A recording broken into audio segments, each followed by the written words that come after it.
I was 17 when my mother pushed me onto the curb, and my father stood silently by. Her parting words, delivered with a smug, surgical precision that still burns, were, "You'll be back begging in a month, Evie. Without us, you are nothing." But they didn't know the girl they threw out. They didn't know she was already planning her escape velocity. A decade later, they were facing utter ruin, their massive, pretentious mansion in foreclosure. When I walked back through that front door, I wasn't there to beg for forgiveness. I was there to reveal that I was the one who held the deed to their failure. The California sun was setting over the Pacific Ocean, bleeding a garish orange and magenta across the sky. A beautiful, indifferent backdrop to the most brutal evening of my life. I was wearing my favorite, slightly threadbare NASA t-shirt, which, ironically, was the spark that ignited the explosion. It was 2 weeks before my 18th birthday. The fight had been building for months, a slow, toxic pressure cooker fueled by my college applications. My parents, Eleanor and Robert Reed, were fixtures in the Newport Beach luxury real estate market. To them, life was measured in square footage and quarterly dividends. My future, according to my mother, was set: business degree from USC, followed by a guaranteed partnership in Reed and Associates. My future, according to me, involved rockets, astrophysics, aeronautical engineering. My mother, Eleanor, 55, had pronounced the words like she was scraping mold off a wall. She stood in the gleaming, Italian marble foyer of our 10,000 square foot home, holding a perfectly chilled glass of Chardonnay. "Evelyn, those are hobbies, not professions. They are pipe dreams for children. We have a legacy here. A guaranteed path to wealth and respectability." "I don't want your respectability, Mom," I remember shouting, my voice cracking with years of suppressed frustration. "I want to build things that matter. I want to work at JPL. I got early acceptance to Caltech for aerospace. I'm going." That was my fatal mistake, defying the legacy. My mother saw it as an act of calculated treason. She believed that anything outside of her real estate empire was a childish distraction, and she was determined to crush that distraction before I turned 18 and gained full legal autonomy. "You will not disgrace us," she said, her voice dropping to that cold, surgical pitch she reserved for firing staff. She pointed a perfectly manicured finger at the door. "If you walk out that door, if you enroll in that frivolous program, you are disowned, financially cut off. You will receive nothing. Not the trust fund, not college tuition, not even the title to that wretched Toyota." I knew she meant it. My father, Robert, 58, was the pathetic centerpiece of this tableau. He stood by the massive mahogany staircase, his shoulders slumped in his expensive silk shirt. He was the passive enabler, the one who made the money, but allowed Eleanor to dictate the morality and the future. He met my eyes for a split second, and I saw a flash of guilt, quickly extinguished by fear of his wife. He didn't say a word. "Fine," I said, my voice now shaking with a strange mix of terror and freedom. I ran upstairs and grabbed the single duffel bag I'd already packed. A few changes of clothes, my birth certificate, and the worn photograph of me at space camp. That was all the insurance I needed. When I came back downstairs, Eleanor was waiting by the front door, her arms crossed. "Foolish child," she sneered, opening the heavy, custom-made door. The crisp, evening air rushed in. "The world doesn't reward dreams, Evelyn. It rewards money and connections. You'll spend a month sleeping in a shared dorm, trying to balance 2 minimum wage jobs, and then you'll come crawling back here. You'll be begging. And when you do, I will be waiting." She delivered the final cut with a chilling smirk, a triumphant tilt of her head. "You'll be back begging in a month." My father stood frozen. He watched me step across the threshold, onto the cold stone patio, carrying the weight of my future in a single duffel bag. He didn't move. He didn't speak. He just watched the most valuable asset he had, his only daughter, walk away, expelled over a career choice. The decade of ascent, cause and effect. I never begged. That night, I called the only number I knew. The retired science teacher from my high school, Mr. Harrison. He let me sleep on his couch for the 2 weeks until my 18th birthday, when I could legally sign a lease. The next 10 years were a brutal, deliberate climb. Every choice I made was a calculated engineering problem designed to prove Eleanor wrong. The college grind, I worked 3 jobs: a waitress, a library assistant, and a research grunt for a biology lab, while attending Caltech on a patchwork of scholarships and grants. I slept 4 hours a night and survived on coffee and sheer spite. My academic focus wasn't just passion, it was a weapon. I excelled not just in theory, but in practical application, knowing that real-world results were the only currency my parents understood. The first contact. 2 years into my undergraduate degree, a small, official-looking envelope arrived. It was from my father. A handwritten note, shaky and apologetic, enclosed a check for $5,000. Just in case, Evie. I'm sorry, Dad. The coward's olive branch. I stared at the check, picturing his slumped shoulders and Eleanor's smirk. I didn't cash it. Instead, I took the check to the bank, paid for the notary, and had the check endorsed over to the Caltech Student Emergency Fund. I sent him a certified receipt. I don't need your leftovers, Robert. I'm building my own feast. The career acceleration. My refusal to rely on the old money world paid off. By 25, I had secured my master's from MIT and was immediately hired by Aerodynamics, a leading name in commercial space development.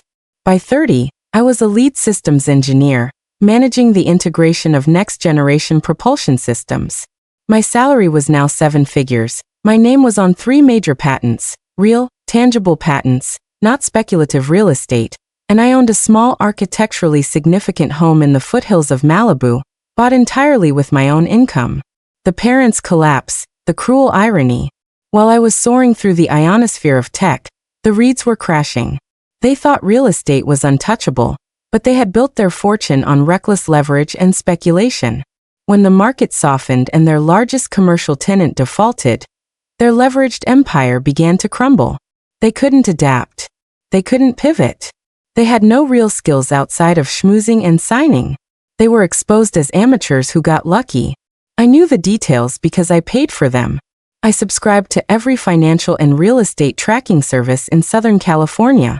I tracked their decline like a fascinating, predictable pathology experiment. First, the foreclosure filings on their commercial properties. Then the desperate, below-market sales of their smaller residential assets. The final, agonizing step was the fate of the last, most valuable asset. The Newport Beach mansion, the symbol of their arrogance and the stage for my expulsion. The mansion was now subject to a complex, toxic foreclosure involving multiple lien holders. It was time to close the loop. I contacted an aggressive debt acquisition firm under a shell corporation, Starfall Acquisitions LLC. They were to execute the final, strategic step, quietly buying the primary mortgage note from the bank. It was expensive, complicated, and legally sound. By the time the bank realized who Starfall Acquisitions was, it was too late. I was the master creditor. I owned the debt, and I was about to seize the collateral. The day of reckoning. The open house for the foreclosed property was scheduled for a Saturday afternoon. A desperate, final attempt by the bank to generate buzz before the auction. I didn't need to be there, but I needed to see it. I arrived at 2 p.m., impeccably dressed in a tailored cream suit, my hair professionally sleek, looking every inch the successful, indifferent investor. I wasn't Evie Reed. I was the intimidating CEO of Starfall Acquisitions. The house was a ghost of its former self. The marble foyer still gleamed, but the air was stale. The furniture gone, leaving circular indentations on the carpet. The massive front door was wide open, welcoming the parade of curious strangers and opportunists. As I walked in, I saw them. My mother, Eleanor, looking haggard and desperate in a cheap blazer, was trying to flirt with a realtor, clearly angling for an extension. My father, Robert, stood by the staircase, the exact spot where he betrayed me 10 years ago, looking utterly defeated, his skin gray, his expensive suit hanging loose on his frame. Eleanor saw me first. Her eyes widened in genuine shock, then narrowed into the familiar defensive glare. She had aged poorly, the stress lines etched deep into the corners of the smirk I remembered so vividly. "Evelyn?" she hissed, abandoning the realtor and rushing toward me, her eyes darting nervously around the room. "What are you doing here? Did you finally come to help?" Her question, the ultimate, final act of entitlement, hit me like a physical blow. She didn't ask if I was successful. She assumed I was there to fix her mess. Help, I repeated, my voice ice cold. I didn't raise it. I simply controlled the room with its quiet intensity. No, Eleanor. I'm here for business. My father finally noticed me. He actually stumbled down the step, his face crumpling. Evie, sweetheart. I tried to call. I tried to reach you. You tried to send me $5,000 in exchange for 10 years of abandonment, Robert. That's not outreach. That's cheap guilt. I countered, not breaking eye contact. Eleanor, sensing a financial opportunity, grabbed my arm. Look, we're having a few temporary liquidity issues. Your father and I, we know you must have done well for yourself. Can you sign something? A temporary bridge loan? We can pay you back the principal and 20% interest. The irony was delicious. She was begging me for a loan to save the very house she threw me out of, and trying to strong-arm me into an exorbitant interest rate, the very kind of parasitic transaction her old business thrived on. I pulled my arm away. I am not here to lend you money, Eleanor. I reached into my briefcase and pulled out a single, embossed manila folder. I opened it and extracted 2 documents. One was a legally binding eviction notice. The other was the deed to the property, listing Starfall Acquisitions LLC as the new master creditor and soon-to-be owner. My name is Evelyn Reed, I announced, turning slightly so that the dozen people in the foyer could hear. I am the founder and sole owner of Starfall Acquisitions LLC. I paused, letting the name sink in. And I bought the mortgage note on this property 3 days ago. Eleanor's face went utterly blank, a grotesque imitation of the smirk from a decade ago. Robert slumped further against the banister. The bank asked me if I wanted to sell the note to a third-party developer who plans to tear this house down for condos. I continued, walking slowly toward the front door. The very door she had pushed me through. I refused. I bought the note myself. I handed the eviction notice to my mother. You have 30 days to vacate the premises, Eleanor. I will not be extending the deadline, nor will I be accepting any appeals. You said I would be back begging in a month. You were right about the timing but wrong about the role. I looked directly at Robert, who was finally weeping silently, tears streaming down his gray face, a decade too late. You had the chance to show me faith, Robert. You had the chance to be a father. You chose to be a bystander. And now you are a tenant. I took the deed, walked to the front door, and placed the deed on the cold, polished stone step. This house is now mine. It will not be converted into condos.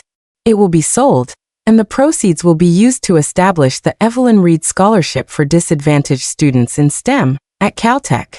Its purpose will be to fund the dreams of students whose parents believed money was more important than genius. I gave them a final, cold look, a look that held all the competence, success, and hard-won dignity they had tried to strip from me. Enjoy your 30 days. I closed the massive, custom-made door behind me, feeling the satisfying, final click of the heavy brass lock. The sun had finally set, and the streetlights of Newport Beach were humming to life. I wasn't a girl with a duffel bag anymore. I was an engineer who had calculated her escape velocity, executed her mission, and returned to claim the wreckage of the world that had rejected her.